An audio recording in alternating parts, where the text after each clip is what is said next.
Carlos, ¿cuál es el balance que hace MCA de este primer año de reforma laboral? Bueno, cualquier balance que podamos hacer de la reforma laboral habría que hacerlo teniendo en cuenta los objetivos que se marcaba. Y en esta reforma laboral hay dos objetivos que estaban bien diferenciados. Si leemos la exposición de motivos de la propia ley, podríamos llegar a decir que no se ha cumplido ninguno de los objetivos que se marcaba la ley en su preámbulo. Hablaba de terminar con el mercado dual, hablaba de crear empleo, hablaba de facilitar la colocación de los trabajadores desempleados. Es decir, hablaba de unos objetivos perfectamente compartibles por parte de los sindicatos, pero que ninguno de ellos se ha cumplido. Por tanto, la primera afirmación que podemos hacer es que la exposición de motivos de la ley encerraba en sí misma el engaño de lo que realmente tenía luego su contenido. El contenido de la reforma, por tanto, sí se ha cumplido.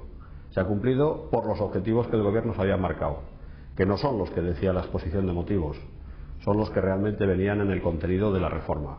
Y los objetivos eran conseguir devaluar los salarios de los trabajadores en esa teoría neoliberal de que devaluando los salarios se gana en competitividad. Bueno, pues yo creo que se puede decir después de un año que la reforma laboral está teniendo efectos devastadores en esa parte del mercado laboral, en la reducción salarial que los trabajadores están teniendo como consecuencia de los mecanismos de decisiones unilaterales que los empresarios en su mano tienen desde que se aprobó la reforma. Esto está provocando, primero, el retraso en la negociación colectiva, y esto siempre tiene consecuencias económicas para los trabajadores, pero sobre todo en la gestión de los recursos humanos en el día a día de las empresas está facilitando que la toma de decisiones del empresario no tenga respuesta por parte de los trabajadores por falta de capacidad, que es lo que la reforma ha provocado. Una falta de capacidad en la respuesta de los trabajadores que se ven sometidos al chantaje de aceptar condiciones peores de las existentes a cambio de mantener el empleo. Y este es el verdadero objetivo de la reforma, y podríamos decir que esa reforma ideológica que el Partido Popular puso en marcha a través de la Ley 3/2012 se está cumpliendo en sus objetivos, en los objetivos del contenido de la ley, no en los objetivos que decía tener en el preámbulo. UGT defiende que esta reforma es inconstitucional. ¿Qué estamos haciendo para promover esa inconstitucionalidad de la reforma? Es verdad que no solo lo dice UGT, hay muchos expertos en el mundo de las relaciones laborales, catedráticos de Derecho de Trabajo, jueces, abogados, que también dicen que algunos contenidos de la reforma laboral podrían ser tachados de inconstitucionalidad. Las primeras medidas que tomó el sindicato fue dirigirse precisamente al defensor del pueblo, a la defensora del pueblo en este caso, para pedirle que iniciara los trámites de la inconstitucionalidad de la ley. Después de haber agotado los plazos, la defensora del pueblo contestó que no lo iba a hacer. Primero nos tuvo entretenidos diciendo que había que esperar a que la ley finalizara su tramitación parlamentaria, y una vez que esta tramitación finalizó, la defensora del pueblo nos dijo que no iba a hacer ella el trámite ante el Tribunal Constitucional. A partir de ahí, lo que hicimos fue contactar con los grupos parlamentarios.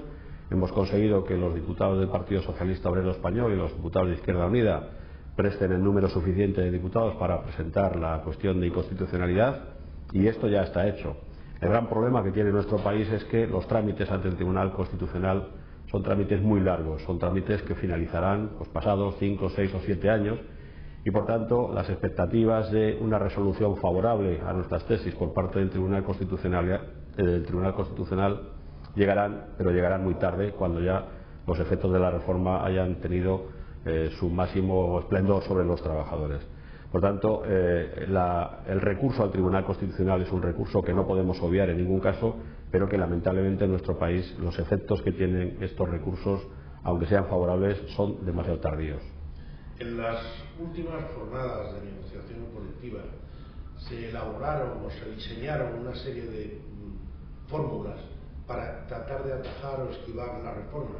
Se ha dicho que era algo así como una guía para evitar la reforma laboral. ¿Cómo se puede aplicar eso? Sí, hemos decidido dedicar las jornadas de negociación colectiva de este año pasado precisamente a establecer objetivos, orientaciones, criterios de actuación frente a la reforma. Porque somos conscientes que los empresarios también están intentando coordinar su estrategia y vemos que se repite en todas y en cada una de las mesas de negociación la estrategia empresarial de intentar limitar la capacidad de respuesta de los trabajadores frente a los intentos de la patronal de aumentar salarios, de reducir salarios, de aumentar jornadas, de aplicar la flexibilidad de manera unilateral y no negociada.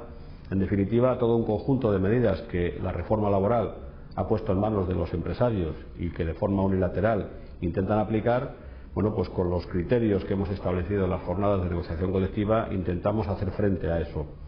Y lo hacemos proponiendo, en todo caso, que los procesos de negociación que se desarrollan en el ámbito de las empresas o en los ámbitos sectoriales intenten condicionar esa toma de decisiones del empresario, intenten exigir que se demuestren los datos, que se hagan propuestas que realmente contribuyan a mejorar la situación de las empresas, porque en la medida que consigamos arrancar esos compromisos de las empresas estaremos dando oportunidad a que los jueces, si finalmente tienen que intervenir, lo hagan apoyándose en criterios objetivos que a las empresas les estamos exigiendo que pongan sobre la mesa a la hora de tomar decisiones.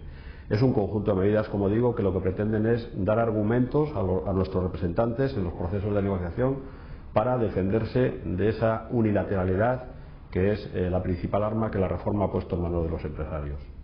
En algún caso, o en algunos casos, ¿se ha conseguido ganar el pulso a la reforma? Sí, yo creo que hay muchos ejemplos en los que la negociación colectiva se va abriendo camino de manera razonable. También eso exige, lógicamente, que el interlocutor que tengas enfrente también sea razonable. Y yo creo que podemos decir que este país, afortunadamente, todavía tiene empresarios, todavía tiene responsables de las empresas que creen en el diálogo social, que creen en la negociación colectiva como la mejor fórmula para sacar adelante la situación de las empresas, la situación de crisis que de manera objetiva en muchos casos se da.